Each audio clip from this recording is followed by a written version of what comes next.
see all the best sights in Vinewood, like where famous people shit. Get your tickets now.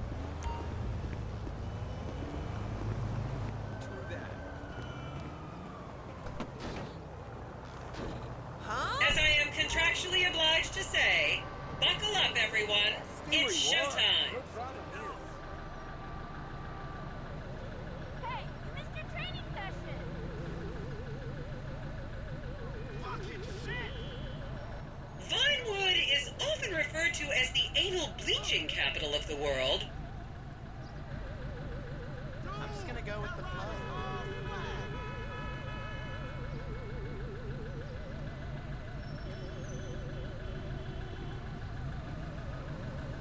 This is my first time.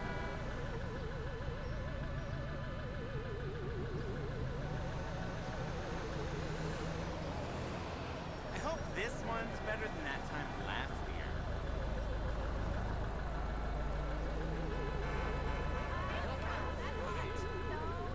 I should remind you this is a no-smoking bus. Unless, of course, it's medical marijuana, then you're all right. I thought we were getting started this week. I'm ready to be inspired. Damn degenerate!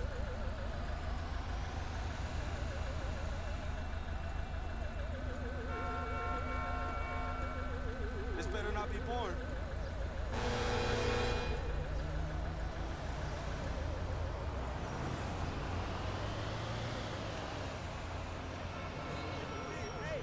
On your right, you'll see the world-famous Gentry Manor Hotel, a legendary party hangout for actors and rock stars and people trying to have sex with actors and rock stars. Built in 1921, it's been the scene of some classic Vinewood scandals over the years. One of my personal favorites was Al DiNapoli's overdose in 2002 after a chimpanzee blasted an 8-ball up his rear door with a water pistol. Fantastic! They say that on any given day there are at least 2 dead party girls in the trash cans round back. Isn't that great? Okay, smartphones at the ready, celeb spotters. We are now approaching the legendary nightclub, the Dungeon Crawler. Opened in 1996, the club is famously owned by actor Bruce Spade, who has a custom-built elevated VIP table so that he looks the same height as everyone else. It remains one of Vinewood's hottest night spots for the rich and famous to do drugs and date rape impressionable fans. Play your cards right, and that could be you! The Dungeon Crawler was in the news again recently when comedian Morgan Chester allegedly ran over a doorman in his SUV for not laughing at one of his jokes. Oh, and now a treat for you closet glam rockers on board. We're coming up to the infamous Tequila Rock Bar. Back in the day, this was a restaurant run by the mob until it got shut down over the Adam's apple in the soup controversy of 1982. It reopened as the Tequila Bar in 1983 and soon became a mecca for hair metal bands and fans from across the country. It's rumored that the Love Fist song Dangerous Bastards was written about a night they partied here on mescaline with some transgender twins.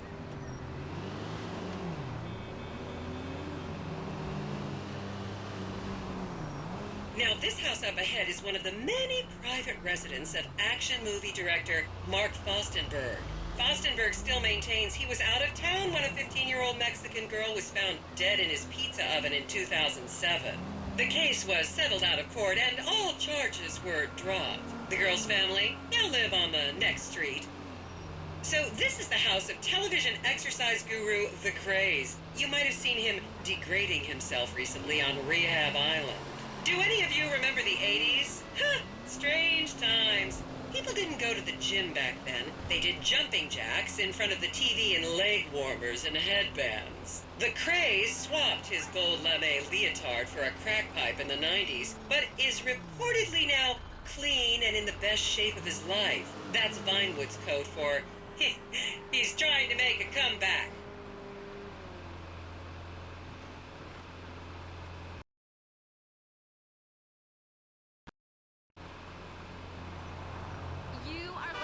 This is the home of celebrity wild child Martha Turn. Daughter of 70s comedy star Joni Term, Martha spent her teens partying on booze, her early 20s partying on coke, and her mid-20s staring at her shoes on heroin. Her tell-all autobiography about the difficulties of growing up really rich in Vinewood only sold 30 copies last year.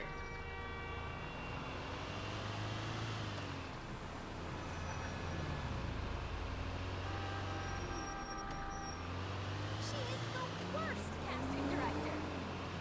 Whoa!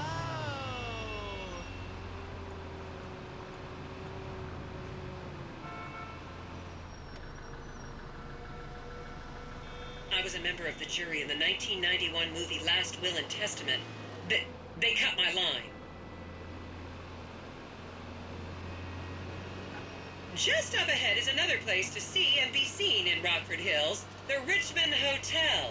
An iconic entertainment industry hangout, sleazy producer types have been promising to make young girl stars here for over 100 years now. Not gonna lie, I did some shameful things in that lobby bar in my youth, but I've put that period of my life behind me now.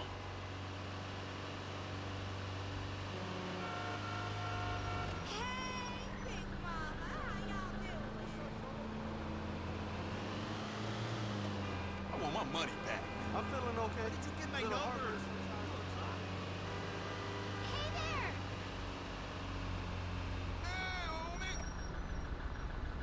Such a blue aura.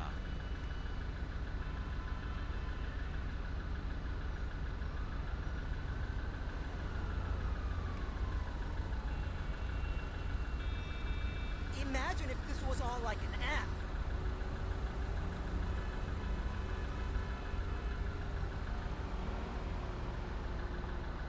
Is everyone having fun?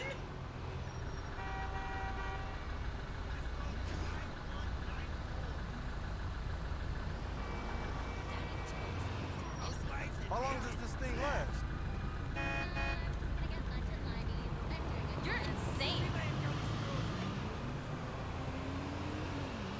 Here you can see the landmark Weasel Theater, which was opened here in Morningwood in 1930. Some of the biggest movies in history have premiered at this theater, including Blue Blood, Shoulder of Orion, and The Many Wives of Alfredo Smith. You might remember the controversial premiere of the gladiator comedy Lions and Donkeys in 1984, when star Chip Hampton walked up the red carpet with two slaves in chains.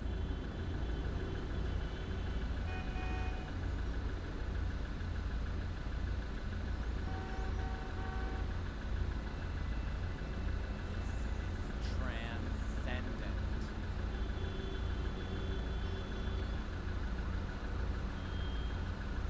But that's history right there.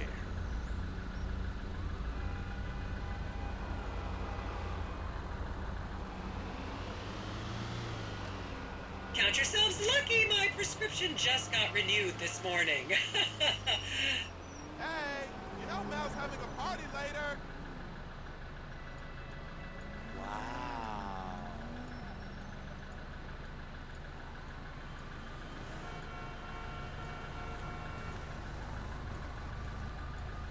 It's never as inspiring as you think, is it?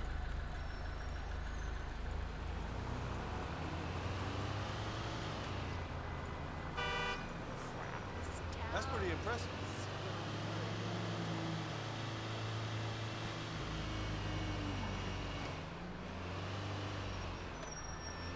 Just up ahead on the right is where Delancey Medua's septon fell out after a ketamine party.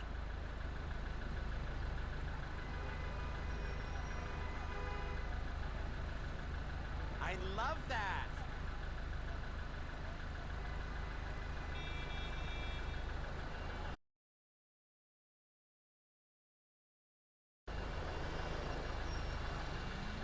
It's a work of art.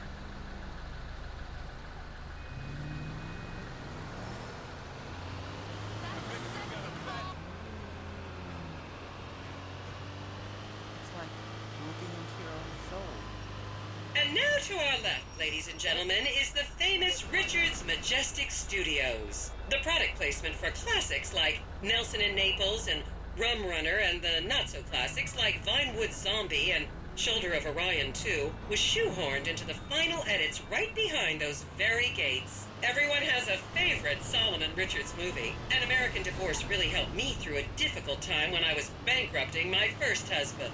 Oh, come on, don't people in the Midwest watch movies? You must have seen Defender of the Faith. No? Wow, tough crowd.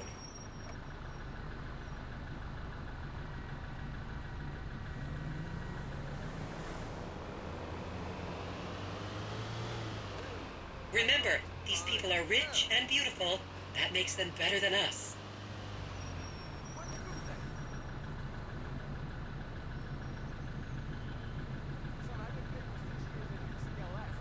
Someone needs to make it so, like, you can get an avatar to do this for you.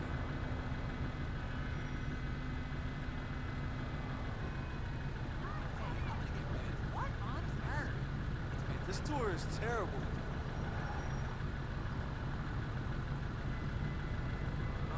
That was strange. Loving these vibes. Unbelievable.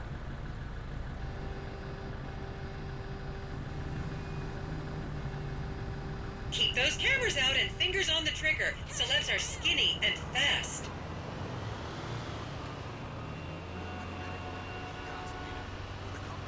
I gotta use the bathroom.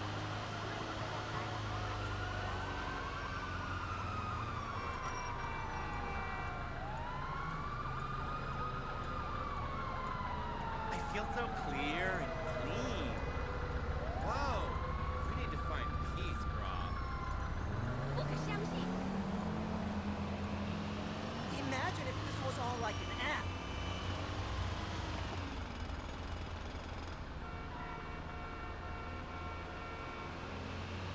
To the left, you'll see a spot where a pizza boy claims that Clay P.G. Jackson asked him to remove his shorts.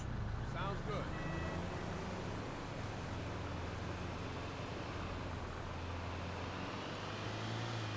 How long does this thing last?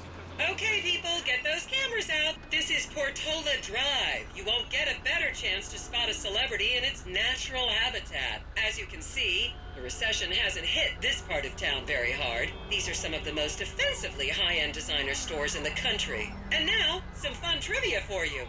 There have been a number of movies shot on Portola Drive, mostly awful ones about rich idiots, including the blockbuster 2005 romantic comedy, Shoe Whore. It's credited with sending women's rights back 50 years. The store we're passing now is where British star Charlotte Crown was caught on film in the changing room, eating and purging the same burrito over and over again, just like a dog.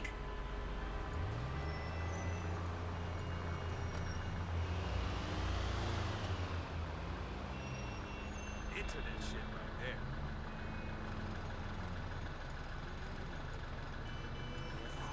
Transcendent.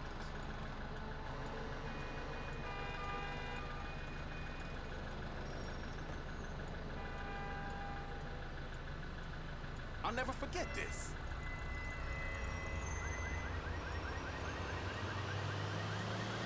This is the Epsilon Center. Anyone with red hair, please cover it for your own safety. If you really want to meet a famous celebrity, this place is packed full of them. Take an introductory course. It changed my life. Kifla!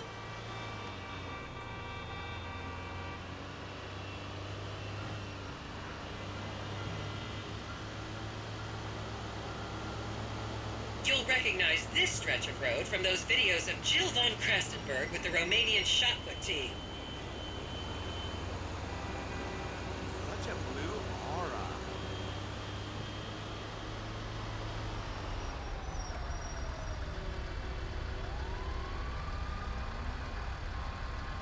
I will just composite you into the shots later.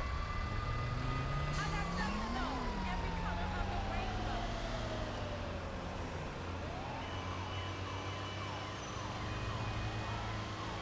This tour costs too much. No shit. Don't you just love people you've never met and would have you arrested if you came within 10 feet of them? I am totally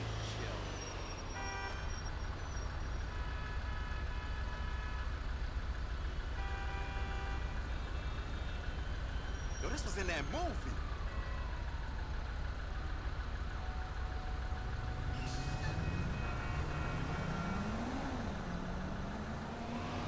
So relaxing.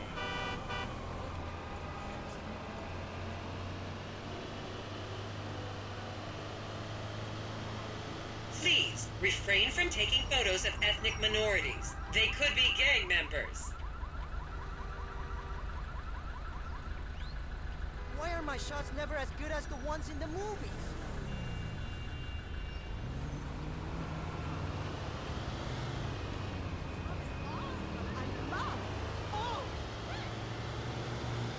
Yo, we shouldn't have drank that vodka.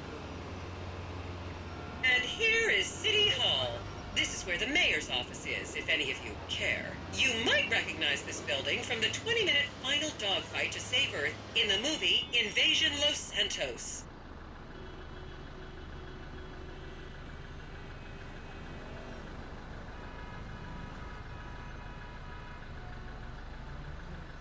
I love that.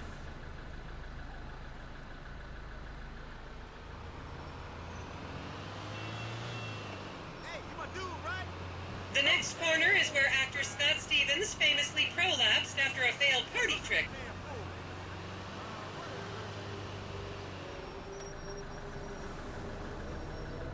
This landmark is bullshit.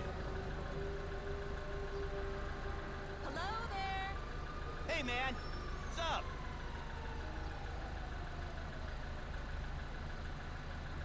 It's like looking into your own soul.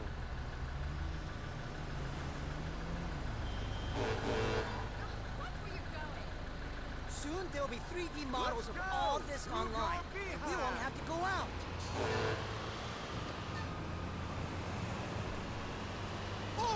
Remember when Laszlo was arrested for masturbating with an eggplant and shouting at women? That happened right here.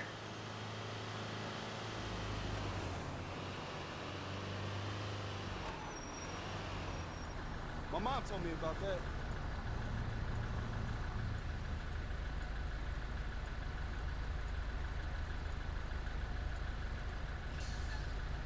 Whoa!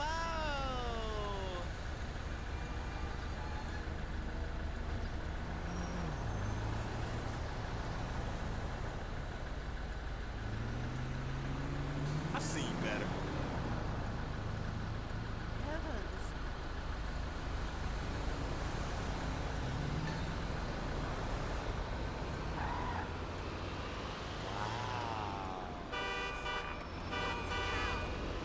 Dude, you are so Sweet Jesus. And here we have the beautiful Oriental Theater. Riots broke out on the theater's opening night in 1928 as desperate fans tried to get upskirt shots of the legendary silent movie star Miriam Turner, much like you're doing today, except with really heavy cameras. My daughter tells me it isn't politically correct to say Oriental anymore, but considering some of the other common terms for Asians in the 1920s, the name could have been a lot worse. There's a saying that to go to Los Santos and not see the Oriental Theater is like going to China and not visiting a burger shop. You know, I've never really understood what that means, but...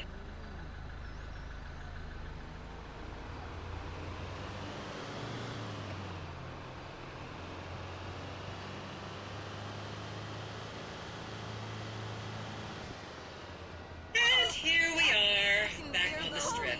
As they say in Vinewood, that's a wrap, folks. I hope I managed to take your minds off the economic downturn for just a little while. I'd like to remind any Europeans that 1% is an